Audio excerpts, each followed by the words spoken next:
আচ্ছা, আপনি ওয়েস্ট ইন্ডিজে আমরা যে ম্যাচটা জিতেছি দেখেছিলেন?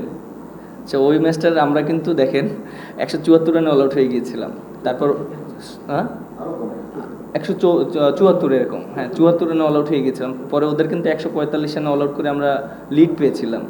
বাট ওদের কিন্তু 70 রানে 1 উইকেট ছিল।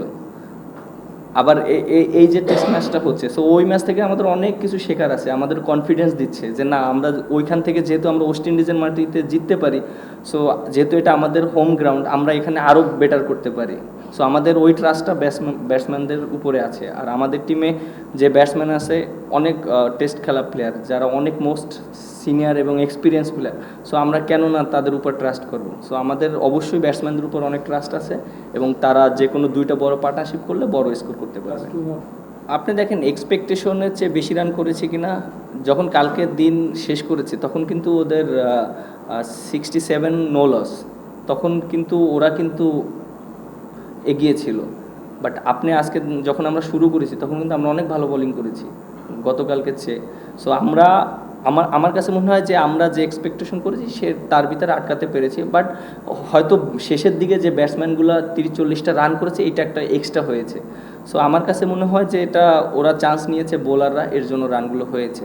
বাট আমার কাছে মনে হয় না এটা একটা পেশার। আমরা ব্যাটসম্যানরা যদি রেসপন্সিবিলিটি নিয়ে একটা ভালো স্কোর দাঁড় করাতে পারি আর একটা ভালো টোটাল দিতে পারি, আমরা পরে ডিপেন্ড করতে পারবো। আর টেস্ট ক্রিকেটের এটা একটা সৌন্দর্য আমার কাছে মনে হয়, একবার ওরা এগিয়ে থাকবে, একবার আমরা এগিয়ে থাকবো, দিন শেষে ভালো যারা খেলবে তারাই রেজাল্ট আসবে।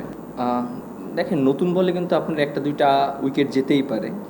আর এটা হ্যাঁ, অবশ্যই আমাদের এই জায়গাটা ফোকাস করা উচিত এবং আমরা যারা ব্যাটিং করছে তারা এইটা জিনিসটা নিয়ে কিভাবে রান করতে পারে, একটা পার্টনারশিপ করতে পারে, হয়তো বড় স্কোর না, ছোট ছোট পার্টনারশিপ করতে পারে, এটা অনেক ইম্পর্টেন্ট।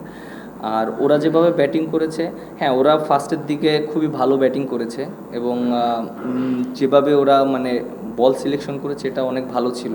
তারপরে আমাদের বোলাররা খুব ভালো কামব্যাক করেছে এবং ওদেরকে ওই চ্যালেঞ্জটা দিয়েছে যে কীভাবে ওরা যেন ইজিলি রান না করতে পারে। আমরা যখন ওদেরকে রান স্টপ করে দিয়েছি তখন আমাদের অপরচুনিটিগুলো তৈরি হয়েছে, তখনই আমরা উইকেট পেয়েছি। আমাদের আপনি দেখেন যে প্রথমে তো আমাদের লিগটা পার করতে হবে, আমাদের টার্গেট থাকবে যে লিগটা যেন আমরা ক্রস করতে পারি। তারপরে আমাদের একটা ব্যাটসম্যানরা যেন সবাই রেসপন্সিবিলিটি নিয়ে একটা বড় স্কোর করতে পারে। এখন যে উইকেট আছে আমার কাছে মনে হয় আমরা যদি প্রপার ব্যাটিং করতে পারি, আমরা ইনশাল্লাহ আমরা চেষ্টা করব যে আমরা যদি 350 থেকে 400 রান করতে পারি, এটা আমাদের টিমের জন্য অনেক ভালো হবে। আর একটা টেস্ট ক্রিকেটে যদি 300 রান টার্গেট দেওয়া হয় চতুর্থ ইনিংসে, এটা অপোনেন্টের জন্য অনেক ডিফিকাল্ট, কারণ উইকেটের অনেক চেঞ্জ আসবে। বাট এটা আমাদের জন্য আমাদের ওই রেসপন্সিবিলিটি নিয়ে আমাদের ব্যাটসম্যানদের ব্যাটিং করতে হবে।